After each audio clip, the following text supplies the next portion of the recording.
How's everybody doing? All right. It's great to be back for year 3 of Beamer Ball. And I think the most pressing thing we all want to know is not how many words are going to be in my opening statement, or it's not going to be some quirky question perhaps from one of you, but it's about the guy that's not here right now, and that's Steve Fink. And I just have to say it's very timely that he's not here. He's the innocent bystander right now. And I think what we all want to know is, what is his plan for this fall, right? Am I going to be here every Wednesday? Am I going to be here every other Wednesday? Is it going to be at his discretion? We want answers, right? Inquiring minds want to know what the plan is, right? So we want answers. We want the truth. Fink, wherever you are right now, if you're watching this, all right, please give us some feedback. Put your people in touch with my people, and let's get something worked out, all right, and get it on the calendar. And he's not here to respond. So it was a good summer. It was an interesting summer. We've got one left at home right now, and she's a senior, so we had a chance to take her on some college visits while we had a little time off, which was cool, little father-daughter type thing there. And I had jury duty for the first time in my life. So I finally got pinned down and had to do that over summer vacation. And it turned out to be a really good experience. It turned out to be something that I was really proud that I was able to do and fulfill my responsibilities. And I didn't end up on any big cases. It really ended up being 2 days where I was sent home one day in mid-afternoon and one day mid-morning. But just going through the process and seeing Heath Taylor, who was the judge, I was just so impressed with him and how he treated everybody in that courtroom with respect, but didn't take it too seriously. Just had a great demeanor about him, and it's just one more example of good management, right? You know good management when you see it. You may not always be able to describe it, but you know it when you see it. And I was, oh, Steve, we were just talking about you. We'll get you caught up. I don't want to slow this down. But that was a really good experience. And I also was able to read a book on the 1975 Cincinnati Reds, the Big Red Machine, which some of you in here are old enough to appreciate that team. So it's year 3. But in many ways, it's still year 1 from a special team standpoint. And the reason for that is that while you have some guys that you've invested all of this time, effort, energy, built a rapport, got on the same page with, and some of those guys are still with us, and they've been dealing with me and doing the same drills and involved in the same system for now going on a 3rd season. The challenge is that as job descriptions change and evolve, and some of those guys become more involved on offense and defense, somebody that perhaps I was able to use on 3 or 4 units last year, now maybe he becomes a 1 or 2 unit guy, and you have to plug in somebody else into those roles that are now vacated. So that's an ongoing challenge for me, and sometimes, quite frankly, with new players, you feel like you're out there coaching youth camp, right? These guys maybe had 0 expectations or experience being involved in special teams before they got here, and now all of a sudden it's an integral part of what we do, meetings in the morning and practice, and there are very high expectations for the level of attention to detail that they're going to have. So you almost look at it like the old game of Risk, and you have so many armies and you can only put them in so many places. And so it's like, okay, I'm weak in South America. I'm willing to lose South America, but I am going to fortify Europe, and there is no way, all right, you're going to attack me in Europe, right? So that's kind of my day-to-day. It's always changing. It's always evolving. And that's before you even throw in injuries and specific things relative to a game plan when you look at matchups and you look at the strengths of an opponent. So this week is a good week because it's not game week yet, but it's always somewhat of a hectic and stressful week for me because you're trying to go back and look at every little thing. Did you cover things thoroughly enough? And when you covered them, did you have the same guy in there that might be in the lineup right now? Because you might have covered something in early August, but maybe some of the people that were out there doing it when you repped it in practice and so forth have now changed. And so, it's a constant checks and balances and going back and just making sure that no stone is unturned as you get to game week, and now you really got to get these guys moving and classes start and you have less time for everything. So I feel like there's a fine line for me and for the team between being confident and being humble. And so you have to walk that fine line every day. I started off this morning's meeting, and we had a good day yesterday, really good effort in practice, and I let them know that. I wanted to pat them on the back for a job well done, but really from there on, it was general patting mode for me because we had a big day relative to one of our units and covering a lot of things that we hadn't covered yet, and we needed total focus, and we needed to maximize what we were going to get out of the meeting and practice today. So it's that balancing act back and forth every day, and being demanding, but still letting these guys know when we do something well that we're proud of them, and hopefully we are it's like when you invest in a mutual fund, right? And one of the first things you read is past results are not a guarantee of future performance, right? So we don't forget that we've outperformed the S&P 500 the last 2 years. We're proud of that. It's good stuff. But every year presents its own unique set of challenges, and so we need to stay humble. We need to stay grounded, and we need to stay after it. Teddy Roosevelt used to say, and my dad used to tell me, speak softly and carry a big stick. So hopefully that's what we're going to be able to do here. Questions from you guys? Pete, with all of the trick plays that have worked so successfully, I'm sure a lot of people are saying well, they won't be able to catch anybody by surprise. Yet you kind of kept doing that all throughout last year. How difficult is it to keep coming up with new formations, and how much input do the players have in coming up with these schemes? Sure. Well, they love it.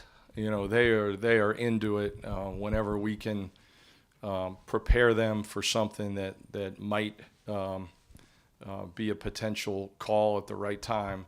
But it's also getting them to understand that just because you practice something doesn't necessarily mean it's going to get called. And sometimes it might get called in October or November. You still have to install it and practice it and have confidence in it. So sometimes it requires a great deal of patience and looking for the opportune times and then making sure that you can execute at those opportune times. So coming up with new ideas is not a problem. If anything, we've got, kind of my off season, my summer, it's like, refreshing the Rolodex and then just, tucking those things away for when the right time may come to get them ready. But we don't want to be known for that, right? It's great. It's awesome. But we want to be known for being sound and playing hard and bringing our best every week. And sometimes, especially early in the season, that means not making the critical mistakes in games that beat yourself, right? And you see that all the time. You saw it a ton last year on special teams, but especially you see that in the month of September when some of these teams go out there and they're caught off guard by something and get exposed in a big way. And with all of these new players that we're trying to get ready to go, that's what I worry the most about. But let me worry so they can go play. And that's what I tell them all the time. That's my job, to worry. Your job's to go play fast. Pete, you mentioned maybe special teams role shifting as guys get more offensive snaps. Xavier and DeCarrion were 2 kick returners last year, probably going to start offensively this year. Do they go into the season as your starting kick returners, or do you kind of have to figure that situation out? Yeah, so there are certain things that I call non-negotiables, okay? So like when Jen and I got engaged and we were getting ready to get married, I said, listen, I'm never driving a minivan. That is a non-negotiable. I will ride a bike, I will walk, I will take the bus, but I am not driving a minivan. I don't care how many kids we have. So to me, kick returners, those are non-negotiables, right? So those 2 guys, Juju, we're developing some other guys. Certainly Juju has made plays in games for us at that position before, and I have a lot of confidence in him. The team has a lot of confidence in him. So we've got 3 or 4. Marion Brown has had a good preseason catching kicks. And then we've got some younger guys that can really, really go that, they're just raw right now. And certain things we do back there are new to them. They're learning an appreciation that this is not, roll a ball out in the gym and go play. So they're going to need some time. But there's some dynamic young guys there that I'm excited about bringing along here over the course of the season as well. Kind of stick with positions. You got to replace 2 gunners this year. What goes into the process of looking for those? And has anybody stood out to you at those spots yet? Yeah, right now it's by committee, and we need to hone in on some guys by next week. So that is right at the top of the list, and ties right into some of my comments earlier about replacing people, whether they're still here and have bigger roles on O&D, or they've moved on and gotten their degree and are playing or in the real world, all that good stuff. So gunner is a big deal, and I would say we've got a number of different receivers and defensive backs that we have been rolling through there.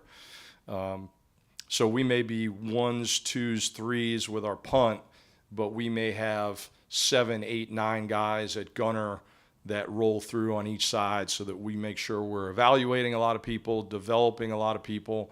And it may be a situation in games where you roll people through there. Now, the big challenge for me with that is double number issues, right? So you have to be cognizant of that too. I think we have 33 or 34 double numbers on the team right now. So I'm always trying to clue into that too, so that we don't put ourselves in a bad spot on a Saturday night.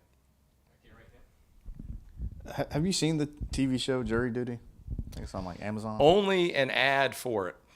I haven't when you watched have some it yet. time. Yeah, when I free time, that'll be good. Yeah. That'll be if it's still around when I retire, right? I'll have a chance to watch it. I will tell you this, when I do have a little bit of free time, Jen Lembo gets really scared, because she's like, is this what this guy is going to be like when he's retired? My goodness, like maybe you should just keep working.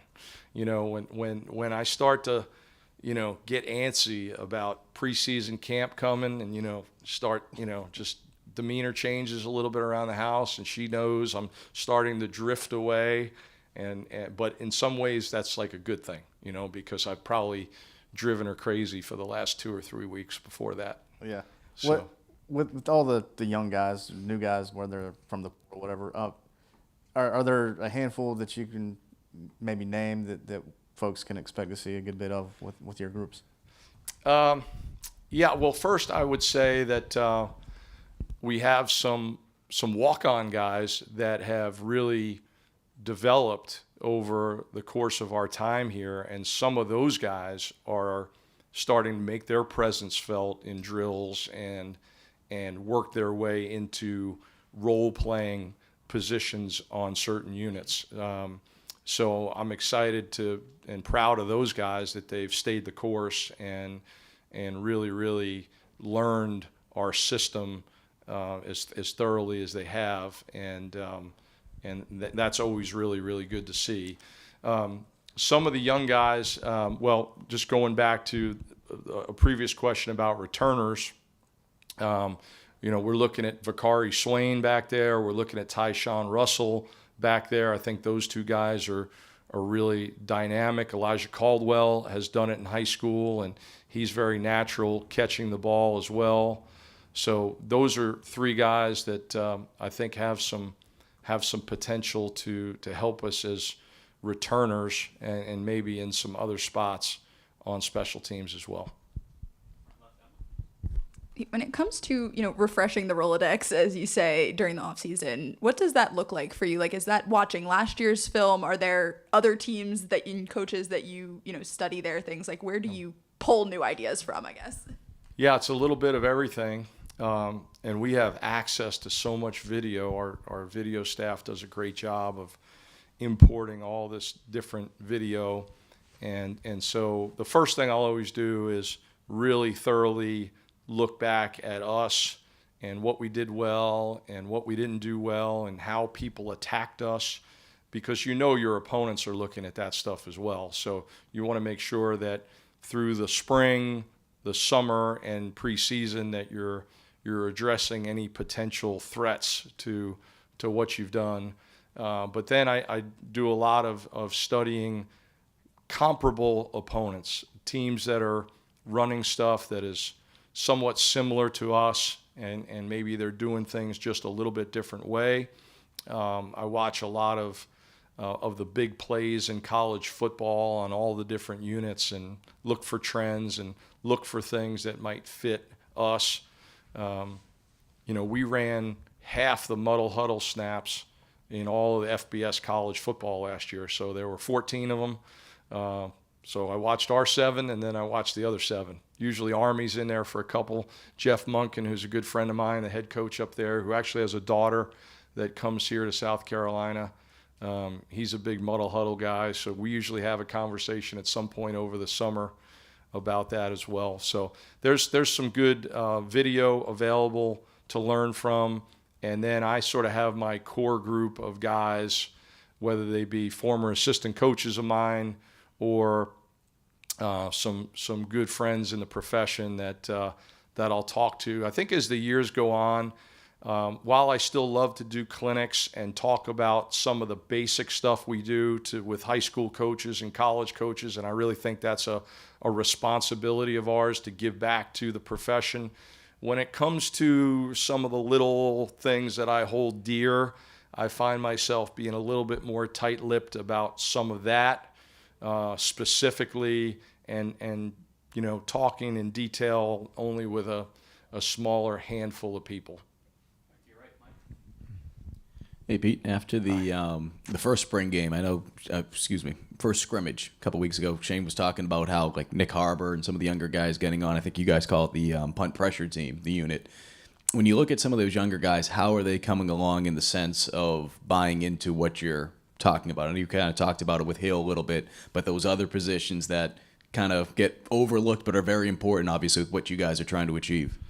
Yeah, so it's all about being reliable, being consistent, and staying plugged in. I think that the guys that play as freshmen sometimes are not the best athletes, but they are the guys that can be the same guy every day and stack practices, not be a flash in the pan and look great at one thing one day and then you don't see them for 4 days. But it's just show up, bring your lunch pail, and keep getting after it every day. And that's in meetings too. So I called on Nick Harbour today in a meeting, and I asked him a question about a slide that I was showing that probably half the room wouldn't have gave me a quick response to it, but he gave me the right answer, and he gave it to me without much delay, and that's good. That means he's in there paying attention and staying plugged in,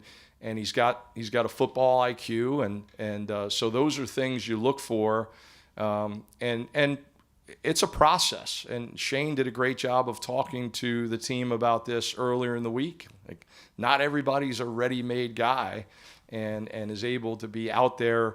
And that's okay. Like, our job is to keep developing every guy on the roster every day. And for some people, that's going to take more time than others, and it might be certain things they do really well right now, but don't put them in a spot when that they're not ready to do it. I think we have a really talented freshman class, really talented, and they're good kids, and they're on time. And I think I told you guys this in the spring. When I can start my meeting a minute or two early, that just starts my day off the right way, because guys are in their seat, they're plugged in, they're ready to go. Maybe I could spend 30 seconds more on something that's really important in that meeting that otherwise I'd have to just brush over really quickly and coach it on the fly on the field, right? So you love working with guys that come in and want to be here and are buying into the culture and the values of the program. Pete asked about kick returner, but you're replacing Josh too from a punt return Yes. perspective. How's that competition gone, or who are some guys there? Yeah, so I like how that's coming. And again, it's a little bit committee right now, but Marion Brown has had a good preseason. Eddie Lewis has had a good preseason, and of course Eddie's got a lot of experience having done it at Memphis. Jalen Kilgore, I think, is a guy with a bright future back there, and Vicari Swain is very natural at it.